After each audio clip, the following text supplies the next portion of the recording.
Hi guys, welcome back to Calculus with Mr. Robeson. Today's episode is going to look at one-sided limits. So we talked about limits being the value that the function takes as it goes to something from both sides. We do have special one-sided limits. So we just look at the left side or just the right side, and then we're going to apply, looks like there should be an L in there, applying one-sided limits to continuity. All right, so limits from the left. All right, so what happens in a function if it's just below the x value? The notation we use is we write the number, whatever it is, with a little minus sign. All right, so we have this extra minus sign here. That means as it approaches it from the left. And it doesn't mean like way over here. It means like right next to the value from the left. All right, and if we want the limit from the right, we want to know what's happening on the right of that, we put a little plus sign, meaning a little bit bigger than the number. And as it approaches from the right, we mean just right next to it. We don't mean way back over here. We mean right next to it. All right, so let's take a look at this from graphs. From graphs, this is usually fairly straightforward. We just got to find where the function is. So we want the graph of f. So the graph of f is the first graph here. And we want to go to 1 from the left, a little bit smaller than 1. So here's 1 right here. There's 1. And from the left, well, the actual function value is up here. A little bit less than 1, we are still up here. So let's say that's 1. It looks like that's at 2. So this answer would be 2. All right. If we go over here, we want 1 from the right. That means a little bit bigger than 1. So if we're a little bit bigger than 1, well, if we're exactly 1, we're at this point. A little bit bigger than 1, we're right over here. We're just on this side of it here. And that's going down to this open circle. And this open circle is at 0. So this limit from the right is 0. Next one, we want to go to -1 from the right in g. So here's g. We're going to -1, and then we're a little bit bigger than it. Plus means we're above it. All right, so a little bit above it, that means we're right around here, which is going up towards this open circle, and this open circle value is at 1. So our answer here is at 1. All right, if you wanted to say like it's 0.99999, that's okay, but we're just going to round that up and say that it's 1. All right, if we're going to 2 from the left of f of x, so a little bit less than 2, so here's 2. We want to be a little bit less than 2, so a little bit less than 2 would be like right here. So there we are up here. We're going towards this open circle, and this open circle is up at 1. All right, so we'd say that this is 1. Right? If we were going to 2 from the right, we'd be down here. If we wanted the limit as we went to 2, since it's a jump, it would be does not exist. All right, so some more examples of one-sided limits where they come up in functions, not just graphs. All right, so equations, not just graphs. So we're going to -2, but we're a little bit bigger than -2. So as we go to -2, I'm not sure if you know what the graph of this looks like, but it is the top half of a circle with a radius of 2. So that's 2. There's -2. It's going to cross up here at 2. Its center is right here at 0, 0. All right, so there is the top half of the circle. That's what this is. All right, if we were to plug in -2, we're going to get the square root of 4 minus -2 squared. Because -2 is really close to -2 plus. If you wanted to, you could plug in -1.999 and also see what happens. You're going to get something very close. All right, so if we plug in -2, we're going to get 4. 4 minus 4 is 0. Square root of 0 is going to be 0. If we plugged in something like this, we're going to get something like 0.0001. Again, something very small. And if we keep putting more 9s, we'll get more 0s. It's going to get closer and closer to this 0 here. And if we look at the graph, a little bit above 2, we're still coming right down to that point. So this limit is going to 0. If we went to the other side, if we said what's the limit as x goes to -2 from the left of the square root of 4 minus x squared, we'd say that that does not exist because the function is not defined over there. Like there's nothing there. All right. Let's take a look at this piecewise function. So the trick with the piecewise function is usually finding out which piece you're in and then just plugging into that piece, because usually most of the pieces are continuous on their own.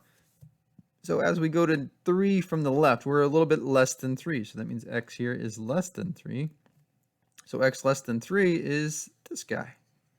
So that means the function here is 3x minus 5. That's a continuous function. So as we go to 3, we can just plug in 3 here. We get 3 times 3 minus 5. So 9 minus 5 gives us 4. All right, as we go to 3 from the right, that means we're a little bit bigger than 3. Let's switch colors here. So this means x is greater than 3. So if we're greater than 3, here we are, we're in the bottom function. All right, so that means our function here is 8 minus 2x. And if that's just a line, so it's going to be continuous. So we can just plug in 3, and that will be the limit as we go to 3 from the right. So 8 minus 2 times 3. So 8 minus 6 gives us 2. All right, so that means for our function, from the one side, it's going to be, from the left side, it's going towards 4. From the right side, it's going towards 2. And the actual function value is 7. So the limit here, if we just did the limit as x went to just 3 of f of x, what we would do is we'd look at both sides. One side's at 4, one side's at 2. That's a jump. So it does not exist. All right, so we've got a jump, and we've got a function value defined there, but that function value is nowhere near the rest of it. So like the function would look, say, here's 3, so maybe 2, 4. So from one side, when we're less than 3, it's a line going up, open circle. From the other side, we're at 2. It's a line going down. And then there's some function value up here at 7. All right, so it's definitely a jump, and there's a point up there. It's not continuous there, and the limit does not exist there. All right, so here's one for you guys to try. So pause the video, see if you can figure this out.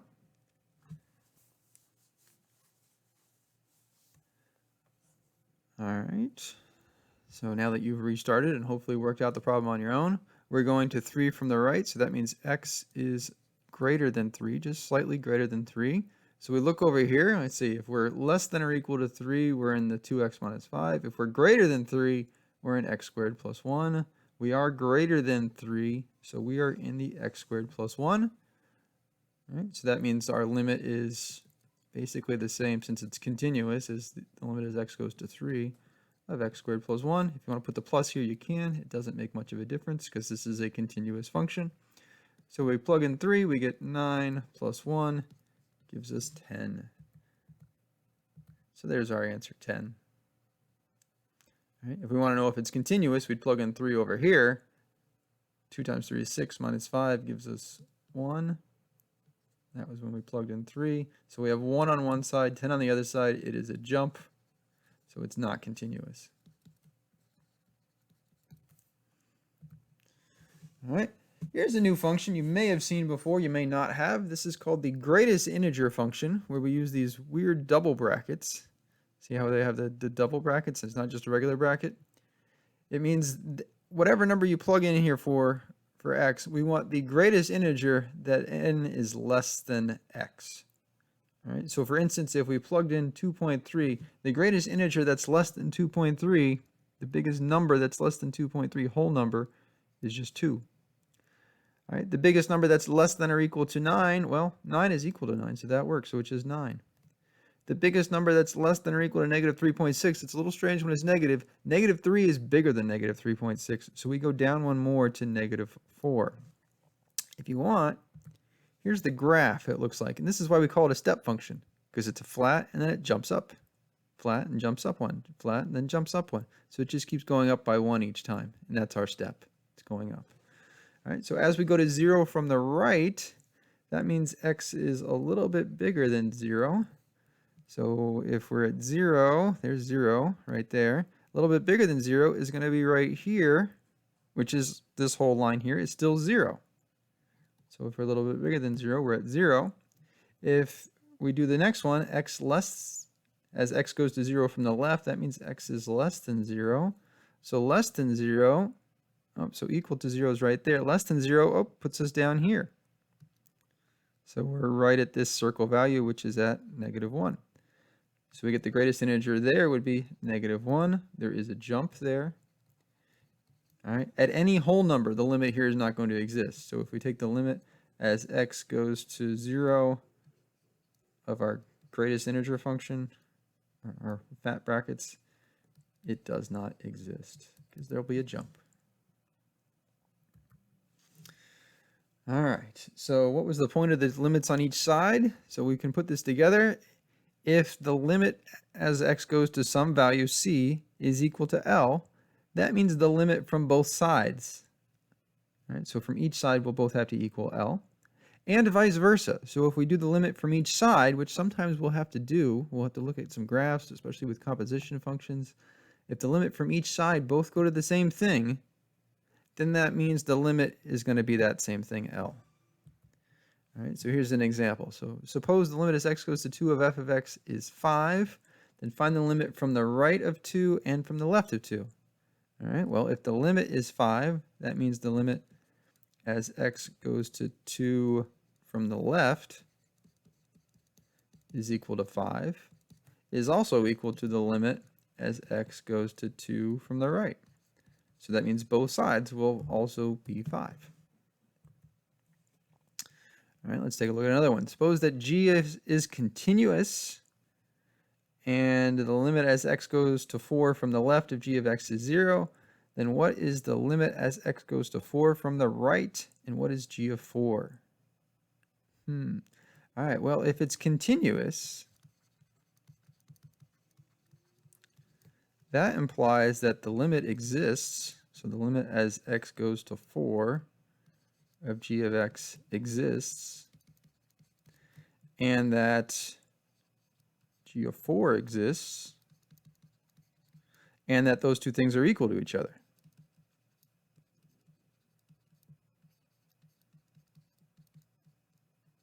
G of 4, not 4. There we go.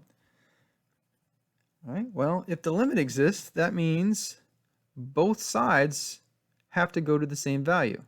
All right, so less than 4 and greater than 4 are both going to go to the same value in g. So that means the limit as x goes to 4 from the right of g of x is also going to be equal to this 0. And that means the limit as x goes to 4 in just g of x is going to be equal to 0. And then down here, we know that the limit is equal to the function value. So that means that g of 4 is also going to be 0. All right, this would work if we had like a different number here too. Like if it was 2 instead of 0, then we'd say this was also 2, and that's also 2, and that's also 2. All right, so just knowing one thing or two things like being continuous and the limit from one side can give you a lot of information about the function at that point. All right, so here's an example. Suppose f of x is continuous and f of 2 equals 4. All right, we want to find the limit as x goes to 2 from the right of f of x.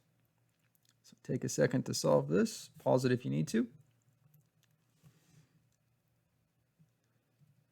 All right, so continuous tells us that the limit as x goes to 2 of f of x equals f of 2, which in this case is 4.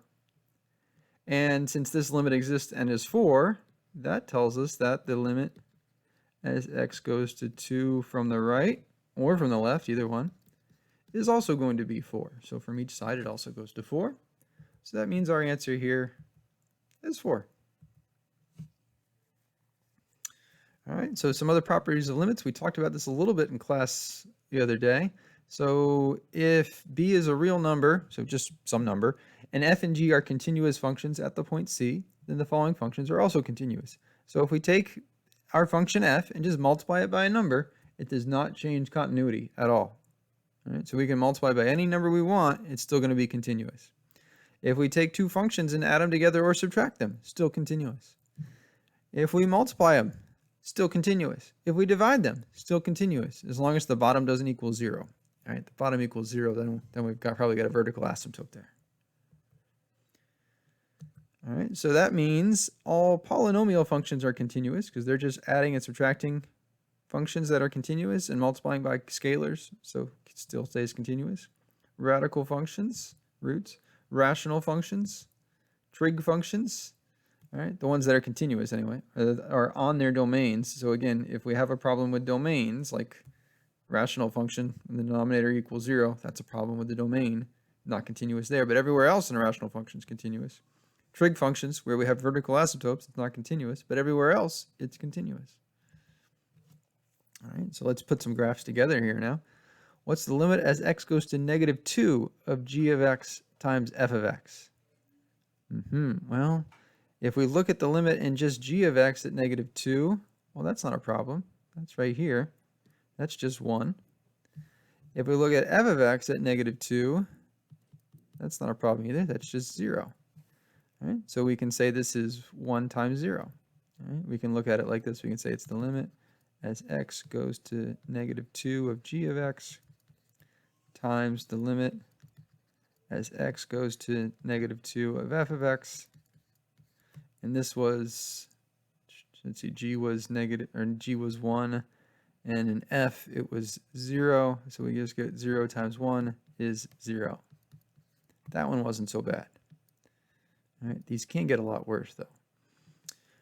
All right, let's take a look at the next one here. We got the limit as x goes to 0 of g over f. So g at 0, did I switch? No, I didn't. G at 0, well, it looks like we're going to 0.